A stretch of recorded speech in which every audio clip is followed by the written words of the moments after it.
नमस्कार, मैं हूं आमोद श्रीवास्तव।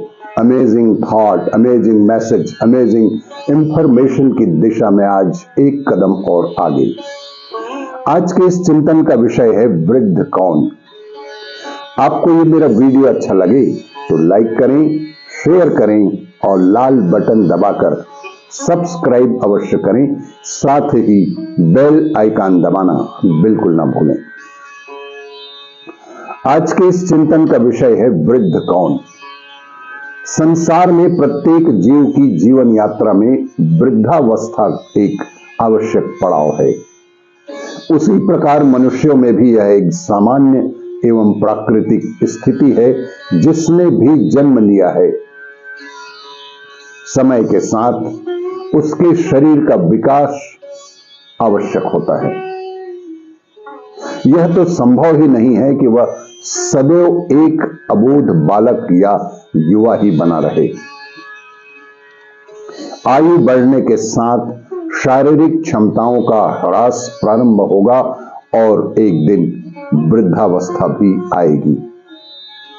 विकास की स्वाभाविक गति से हम सभी परिचित भी हैं और पालन भी करते हैं। फिर भी हम देखते हैं कि अधिकांश व्यक्ति बुढ़ापे के नाम से ही घबराते हैं, यह जानते हुए भी कि आयु बढ़ने के साथ ही बुढ़ापा तो आना ही है। वे मानसिक रूप से अपने को इसके लिए तैयार नहीं करते। बुढ़ापा जहां आयु बढ़ने से आता है, वहीं मानसिक रूप से भी प्रभाव डालते ही रहता है। ऐसे व्यक्ति भी होते हैं जो 80-90 वर्ष की आयु में भी मन में जवानों जैसी उमंग व उत्साह से भरपूर अपनी बची खुची क्षमताओं का बेहद सरल ढंग से सदुपयोग भी करते रहते हैं।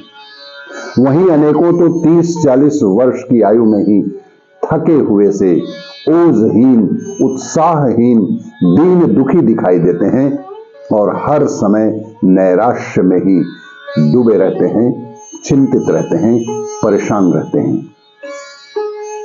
परमपिता परमात्मा ने प्रत्येक जीव का शरीर ऐसा बनाया है कि वह एक निश्चित काल तक कार्यशील रहता है। इसे ही उस जीव की आयु कहते हैं। संसार में जितने भी जीव जंतु हैं, उन सभी की निश्चित आयु है। कुछ कीट पतंगों का जीवन तो केवल कुछ घंटों का ही होता है, जबकि व्हेल मछली 300 वर्ष तक भी जीवित रह सकती है। इसी प्रकार भगवान ने मनुष्य शरीर की आयु सामान्य रूप से 100 वर्ष निर्धारित की है। आयुर्वेद का तो यह सिद्धांत है कि 100 वर्ष तक मनुष्य शरीर युवा रहता है।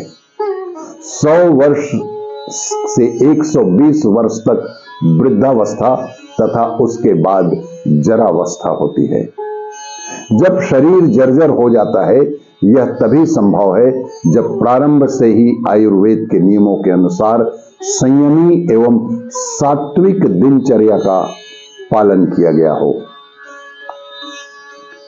यजुर्वेद में भगवान से यह स्पष्ट प्रार्थना की गई है कि सूर्य देव की सहायता से हम 100 वर्ष की आयु प्राप्त कर सकते हैं। 100 वर्ष तक देखें, 100 वर्ष तक कानों से सुने, 100 वर्ष तक उत्तम वाणी बोले, 100 वर्ष तक दीनता रहित रहें और 100 वर्ष तक शरद ऋतुओं को पूर्ण करते हुए उससे भी अधिक समय तक आनंद पूर्वक रहें। तच्छुद्वेदुर्भिन्दं पुस्ताच्छुक्रमुच्चत्रः पश्येम शरदः शतम् जीवेम शरदः शतः शृणुयाम शरदः शतम् प्रभवाम शरदः शतम् दीनाः श्याम शरदः शतम् भूयश्च शरदः शतात्। अर्थात हम 100 वर्ष से अधिक तक जीवित ही ना रहें, हमारी आंख, कान, वाणी आदि सभी ज्ञानेंद्रियां एवं कामेंद्रियां भी भली भांति कार्यरत रहे।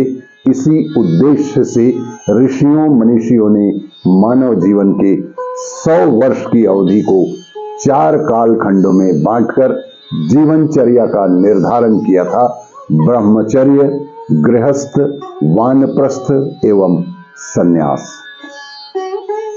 ब्रह्मचर्य के 25 वर्ष की अवधि में नियम संयम का कठोर अनुशासन पालन करते हुए उत्तम पुष्ट शरीर की आधारशिला रखी जाती थी। वहीं बौद्धिक एवं मानसिक विकास का भी अधिकाधिक प्रयास किया जाता था। गृहस्थ आश्रम में रहते हुए 50 वर्ष की आयु तक व्यक्ति अपनी क्षमताओं प्रतिभाओं का यथोचित उपभोग करते हुए सुख चैन का जीवन व्यतीत करते हैं।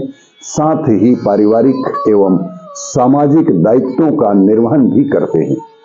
पर इसके बाद वानप्रस्थ एवं संन्यास परंपरा के अनुसार समाज की निस्वार्थ सेवा के कार्य हेतु स्वयं को समर्पित करना होता था।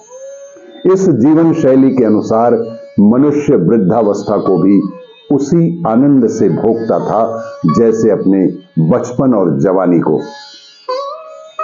अपने अनुभव और ज्ञान का लाभ सभी में बांटते हुए वह समाज के एक उपयोगी अंग के रूप में पूजित व सम्मानित होता है।